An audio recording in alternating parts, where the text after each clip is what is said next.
Doon sa dinadaanan ko, marami nalalatang. What is the name of this one, kuya? What is the name? Jujube fruits. Jujube? Marami ng kabayan. Huh? Nanguha pa ako sa gilid na kalsada. Oo, yung pagkat ko.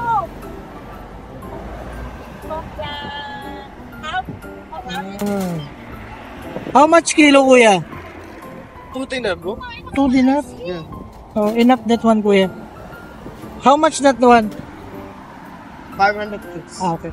Enough. Ano? So kanina habang naghihintay ako ng bus, na-curious ako dito sa prutas yata. Ito, habang naghihintay tayo doon ng bus papauwi, may isang tendero doon na marami siyang mga ganito. At actually, hindi ko to first time makakita ng ganito. Pero, ang tingin ko dito is parang yung pang-asim ba sa atin? Parang ang tingin ko pang-asim. Pero sabi ni Kabayan, yung nakasabay ko pagbiyahe kanina, parang daw, habang nagkitay ng bus, sabi niya parang daw to, prutas. So, ang iniisip ko is maasim ka. So, try natin. First time ko pang makakain ito. At ang tawag daw dito sa prutas na to is jujube. Jujube. Sabi niya, jujube. I-research natin kung ano ibig sabihin. Jujube. Jujube ang tawag pala sa prutas na to. Pero pwede siyang maging dates kasi parang pwede mo siyang patuyuin. At itong jujube fruits are low in calories and high in fiber. They also offer several vitamins and minerals including vitamin C and potassium. So prutas pala siya. Akala ko siya pang-asin. Try natin na maglugas tayo. Kaya natin. Sobrang na-curious lang ako dito kanina kasi sa sobrang tagal ko na dito, 10 years na ako dito sa Bare. Never pa ako nag-try ng ng ganitong klaseng prutas. Kasi parang tingin ko kasi dito pang-asim lang siya. Try natin. Diba? 10 years na tayo dito. 10 years na ako dito. Ngayon ko lang siya try. Subukan. Pero kanina may mga brown siya doon. So, parang yung brown na yun, parang overnight na yata siya. At nung inamoy ko kanina, parang siyang amoy alak. Parang siyang amoy alak. So, try natin. Try natin.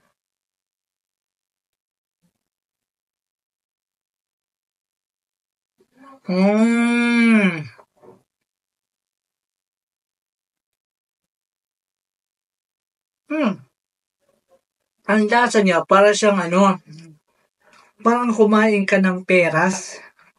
Ganon ang lasa niya. Hindi siya maasim.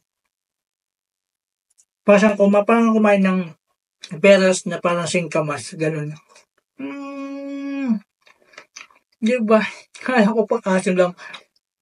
Aniisip ko sa amin to, sa probinsya, parang bilukaw. Kaya lang yung bilukaw, hindi naman ganito. Parang pa-oblong yata yun eh. Mahap siya. May buto siya. First time ko talaga makakain ng ganito. Kasi kung nakakita ko dito sa mga market, hindi ko pinapansin. Kasi nga inisip ko pang asim siya. Pag kumain ka ng peras. Harap. Harap siya. Kaya mahal ng kilo. Kasi yung kilo nito, 2 BD. Mahal.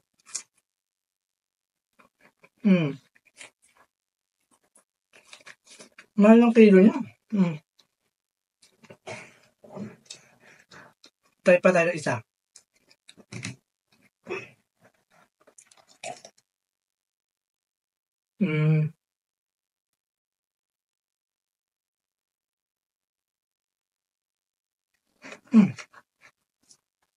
Sarap. Yun lang. Na-share ko lang. Kasi, nakayunas lang talaga ako kanina. Anyway, yun lang yung ating vlog. Short, mini vlog lang to. Gusto ko lang i-share sa inyo kung ano ba lasa nitong pagkain na to, itong jujube. Jujube ha. High in fiber siya.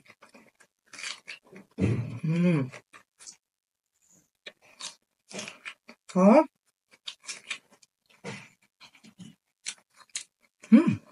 Yun lang. Salamat. Thank you.